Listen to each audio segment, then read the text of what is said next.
For Dr. Hunt's applied physiology lab, he likes to keep the computer on but monitor off. So first, start the computer.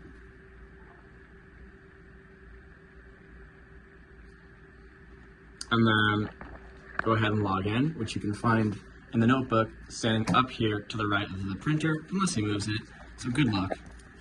The password should be, and was, DF plus 500334.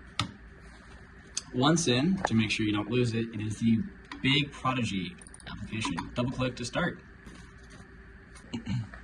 Once you're in QA over here, this will be the last read, and we're going to go ahead and start a new one. Top left. It's going to run through a whole bunch of different diagnostic tests, and you can watch it over there on the table. This takes about 10 minutes, and you don't really need to do anything except for the third test it does is the QA block scan. So once it tells you, you're going to pick up this block, which we keep right here at the left. Alright, once it prompts you on the monitor, you're going to pick up the block, bring it over to the table, and like Dr. Hunt says, it's like a game. You want to line up the laser with the black hashes on the block as closely as possible. That's pretty good. I do say so myself.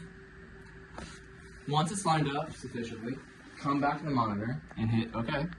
And it will run through the rest of the QA. Once the QA is done, we forgot to mention, it will beep at you randomly throughout it. It's fine unless it tells you it's not fine. But once the QA is done, it's going to print out a report. We keep these as a record. You don't have to actually look at it. We just assume it's fine.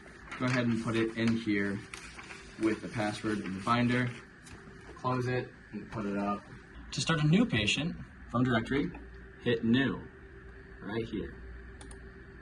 Once in, put in the name. Let's go with Joe Smith. And then you would put in their date of birth there. Let's go with 12, 1, 2, 3.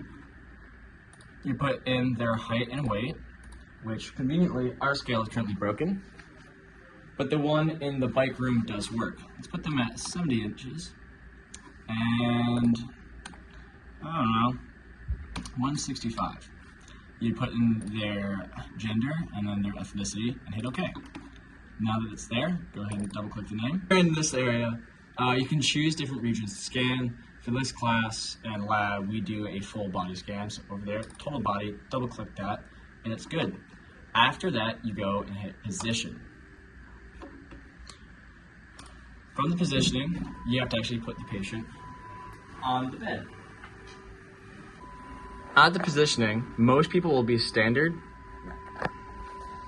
Some individuals may need a different body size mode, which will adjust the height of the arm that takes the x-ray. The patient, the subject, the head goes up here, the foot goes down there. So what you do is you want to have their head as close to this white line as possible without going over it. So you would have your hand right about here, and you tell them to sit down, and then lie down, and then push their head against your hand. Really important too is you want to have their gig line in line with this line. So the gig line is going from your nose, through your navel, down where your zipper of the pants would be. So you position them, make sure that they're right at the head. You come down to the feet, look, make sure they're lined up, and you take this Velcro strap. This is just to keep their legs together. So you place it under their ankles, and then just the Velcro together. Then you would take their arms, make sure, kind of like hold it like a Lego figure, and just have them right there, kind of like that. When they're on the table, advise them to keep their eyes closed when the arm is going over their head. It does emit x-rays, not a lot, about the same as flying from New York to Chicago. After the scan is done, come over, unbind their feet, and then tell them to sit up first. Take a second, many people get dizzy, and then after a second, swing their legs off the table and they can get up. It's very important to make sure that they take off all their jewelry and anything metallic, as that can change the scan. From this page, you can search people by last name or first name. You can change the parameters there. So if you wanted to pull up an old scan, let's do myself. Over here, this will be the name, but to open it, double click that page. After the scan is done, you're gonna come into here, and a lot of these are the body regions that will give the masses you see over here. So these are the body regions. These are usually wrong. It does its best to approximate it, but we wanna make sure it's correct because we're taking leg mass. So you go over to the top left where it's ROIs, which is regions of interest. Click that, and then you can go ahead and change pretty much anything on the scan. What we're really interested in is this bar right here that I'm clicking, and then this one right here as well.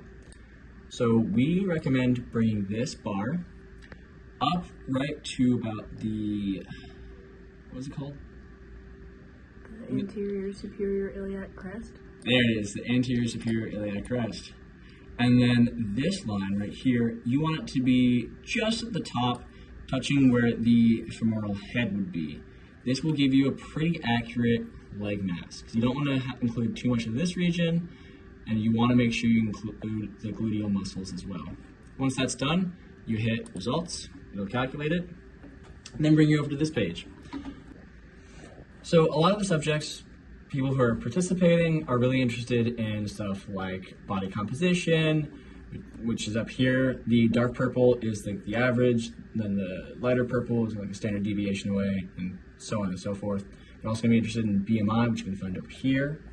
So this is percent fat, this is BMI. Then what we're really interested in are these numbers down here, which will give you a percent fat, total body mass, and then like lean tissue, and all that other stuff. So what you're going to go to is legs, this one, which will give you the total leg mass. That is what you use to calculate how much mass to add in the experiment later using weights. But if they're interested in, it'll give them other information. If you go up to the top here for densitometry, this is bone density, another thing that people will want to know about. You can figure that out. It'll give you information like your resting metabolic rate and other information you can tell them if they're interested.